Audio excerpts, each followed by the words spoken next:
I'm Ted Meyer in Joshua Tree, California. And I'm Ron Peterson, and I live in Imperial Beach, California. Ron, I am really excited to talk to you because you work at the Tijuana River estuary, which I used to frequent all the time. It's a great nature walk. And before we get into talking about the estuary, why don't we talk a little bit about you? You can't tell looking at you, but you're blind. Okay. And how did was this a gradual or a sudden change in your sight? It's actually started about 15 years ago. I started having symptoms of glaucoma, but I was able to control it with drops for many years until about maybe 7 years ago when things started going downhill. And I had a number of surgeries. The surgeries weren't successful, and things just got worse and worse. So by about 6 years ago, I had lost about 95% of my vision. During that time, as your vision is decreasing, you're already working at the estuary. Is that correct? That's correct. My wife and I moved here to Imperial Beach about 9 years ago, and 9.5 years ago, I think. And for several years, I began to volunteer at the estuary um, uh, for several years prior to my losing my sight. So that was good because I learned uh, I learned the way around. I learned to identify the plants with by sight, and I learned the trails. Did a lot of different volunteer work out there.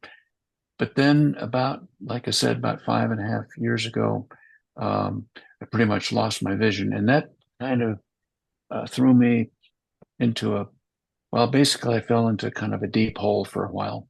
Was there a certain point or a conversation where you thought, well, I already have this knowledge and I love this place, so maybe there's something I can still do to combine my love of nature and my knowledge and everything I've been doing for the last couple years. That's right. Really, it goes back about 64 years, actually, because when I was about 10 years old, I had a kind of a traumatic period of deep depression as a 10-year-old. And my father, a wonderful man, one day introduced me to the idea of helping others, service to others.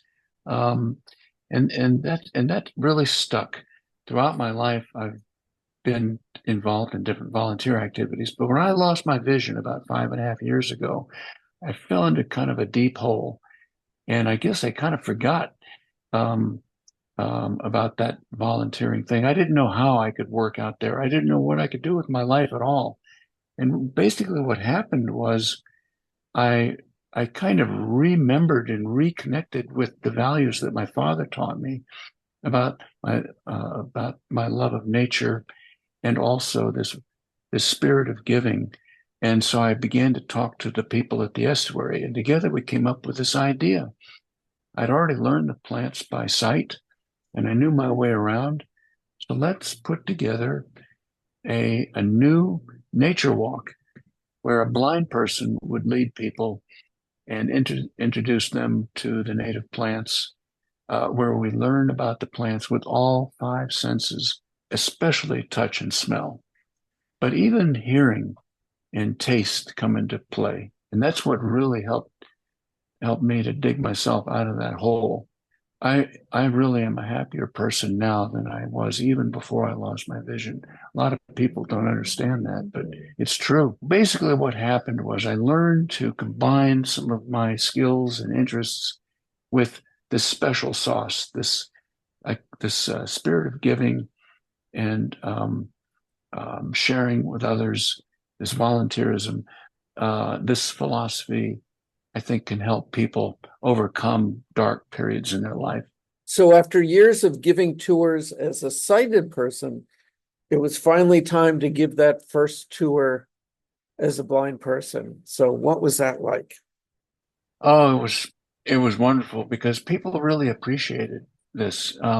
Most people, when they come to the estuary, um, it's all about what they see. there's no touching or tasting or smelling involved. Very seldom.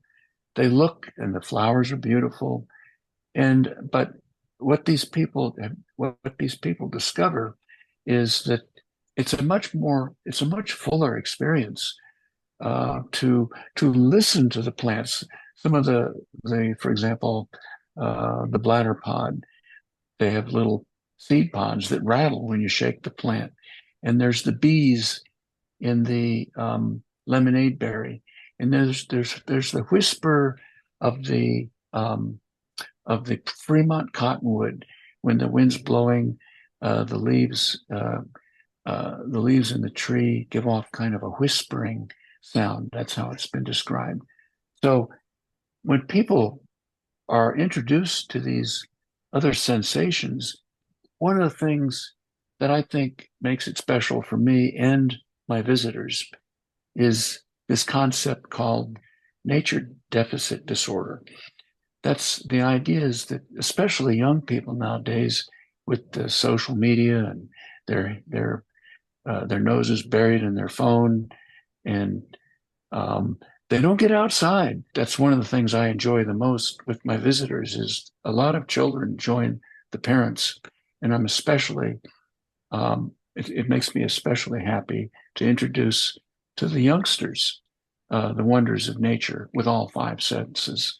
Did you notice the sounds and the smells as much when you were sighted, or is this something that once you got back in your, oh, I know that plant, I never realized it smelled this way before. I didn't know the leaves made this sound when the wind went through.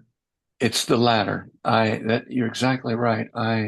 When I was working in the estuary, I didn't really touch the plants to really feel them, to feel the shape of the leaves and the texture.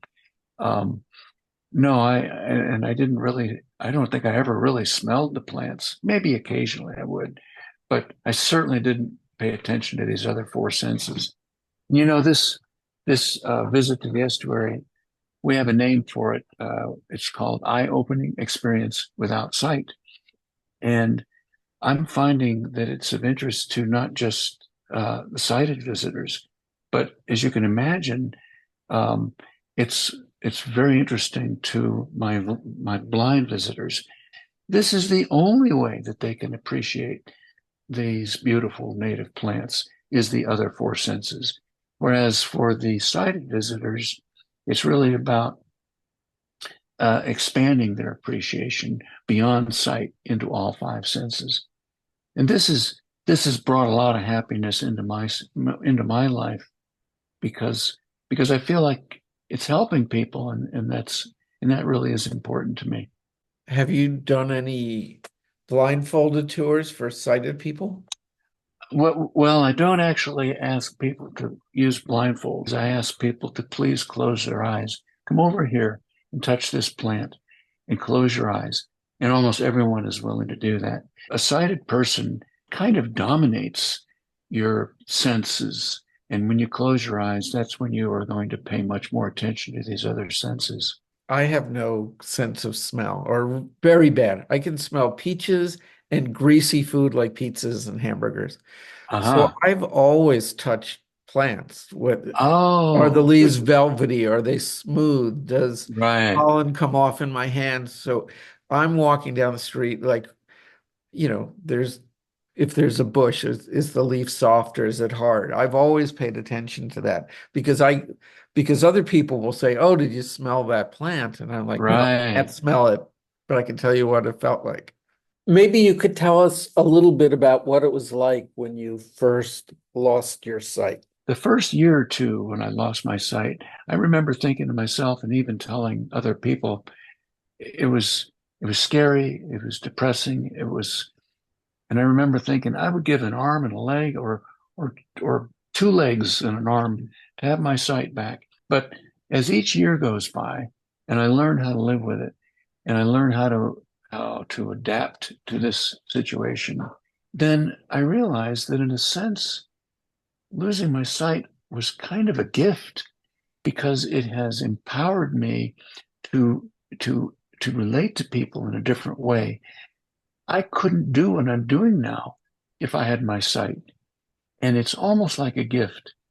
And as crazy as it sounds, sometimes I think I'm not sure I would want my sight back because I wouldn't have that same power that I have now, where I can empathize with people in a special way.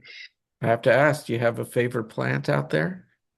I would say I have a favorite plant, and then for just the way it looks and smells, and then I have another favorite plant for how much fun it is. All right, My let's hear them favorite both. plant, all right, well, the California sagebrush. I just love this plant because it smells to me like California and it feels wonderful. It has a soft, delicate feel. It actually isn't a true sage, but it smells very much like sage. It has a nickname, cowboy cologne, sometimes because the cowboys used it before visiting the whorehouses. At least that's the way the story goes. The other plant that is most fun for me to share with people is it's called a bladder pod. It has these strange looking pods that hang down. There's little seeds inside. So when you shake it, it rattles. Well, thank you so much for talking to me, and thanks for doing that work down there at the estuary. It was my pleasure, Ted. I enjoyed talking with you.